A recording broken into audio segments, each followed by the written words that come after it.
po, kain po tayo. Sinigang na baybaw na may gabi lang. At may toyo. Tuyo. Good morning, good morning, good morning, good afternoon, good afternoon. Kain po tayo. Thank you po kay Lord. Kain. Nakain ka na ba? Ha? Kain ka na ah.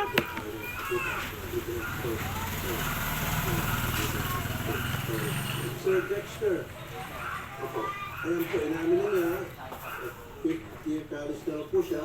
Civil engineer, he should be proud. Kaya niyo po yun, ang kuskus doon. Kaya namin niya itong paging malapit sa maging civil engineer. Ngayon, magpapala siya. Kain muna kami bago pagpunta ng tubigan. So just imagine, makinis siya ngayon, maputi at mataos ilong. Magbalik ka na lang kayo. Para sulit. Ha? Hindi. Oh, hindi ko masyadong nakita. Total, wala pa. Ito lang sa harap na. Baka siguro dahil sa 1.1 million na yun, mukha artistahin natin si Miss G. Oh. Kahit ko naman yung nagdaan, sabi ko, ano po, makinis. Ano sir? Gusto mo sa pagbalik ka na. Pwede na lang ako dyan. Hindi ko yung post-con doon. Hindi naman kapit ko naman yung pinagawin yung tuloy.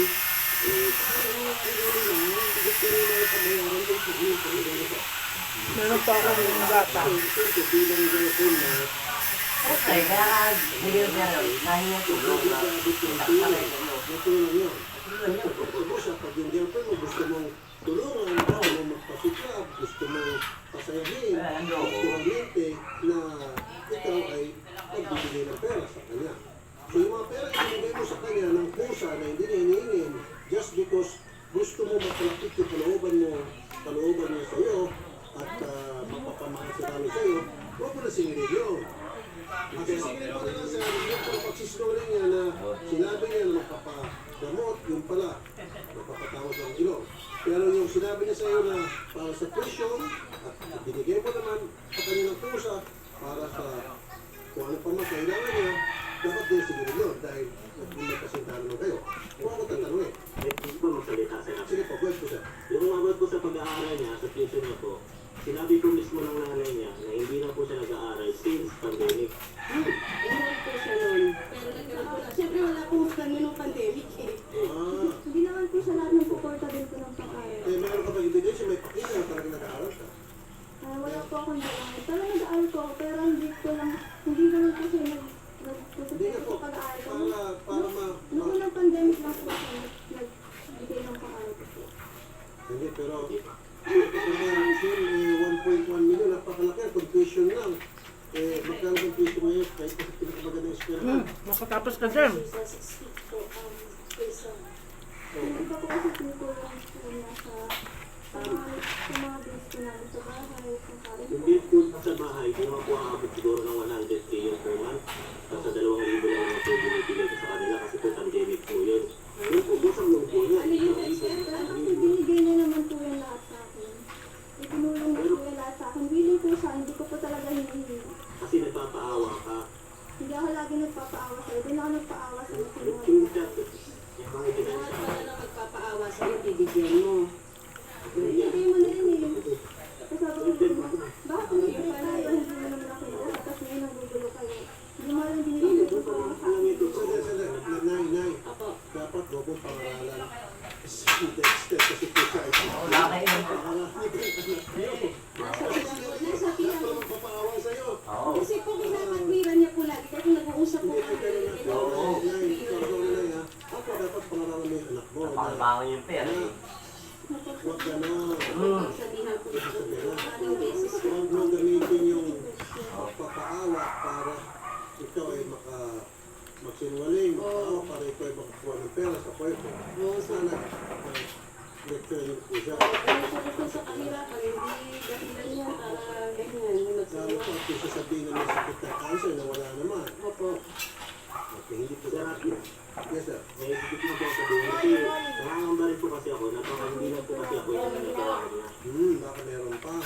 Ito po, yung ex niya po, tinanong ko po yun, nag-usap po kami kung ano po yung pakilala ni Kim Santos sa kanya. And same lang din po yung pakilala niya sa akin, ampon, Wala sakit. po akong ibang ginawa po ganun. Meron pa kang ex. Meron po, pero hindi po nagpadala sa akin. Wala kayo bigyan ng pera. Wala nang bigyan ng pera sa ex. Yung isa pa, brown pay. Meron po isang beses lang po. Magkano pinabigay mo?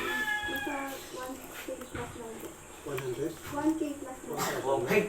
Wala ako yun. Minali eh. Bukod pa doon, sir, napagalaman din po namin na doon sa dati niyang titirahan sa barangay is may naghahanap po sa kanya, naniningil po ng utang. Wala po akong utang. May Hindi po ako business po. mangungutang sa Ano gusto utang. mangyari ngayon sa Dexter? Sir, Gusto po namin, mapanagot po siya. Bayaran niya po yung panluloko niya kasi panluloko po is tapo by tip po yun eh kasi nagsinungaling siya eh. I agree po. Utang bigay. Kinuha po niya yung loob ko sa pagpapaawa niya. Pag di ko po nabigay yung sunod yung ginusto niya, mas gusto niya daw po niya mamatay, magpapakamatay daw po siya. Oo. Wala po akong sinasabi sa inyo. May-experience ko po yun. Kasi suicidal ka. Na pag hiningihan kita ng resibo, ng proof, ng mga pinadala ko, kung ano yung mga binili mo, Kasi mga hindi binili ko mo, nga rin maamin. magagamit ka. Nasabi mo na yung sa cancer, sabi mo ang may hawak, yung dolo mo, pero ilang beses kong hinihingi sa'yo, wala kang may bigay.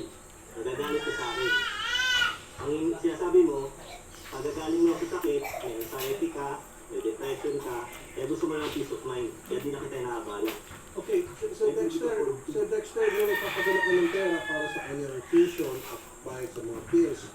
Ano yun? Sinabi niya sa'yo, nagkamot na siya, okay na siya, kaya nag-aaral na siya. Thank you nagkamot po. na dahil sa mga Tapos na po ako. Thank you for watching. God bless you all. Ingat po tayo lahat. Bye. And then alam niyo po na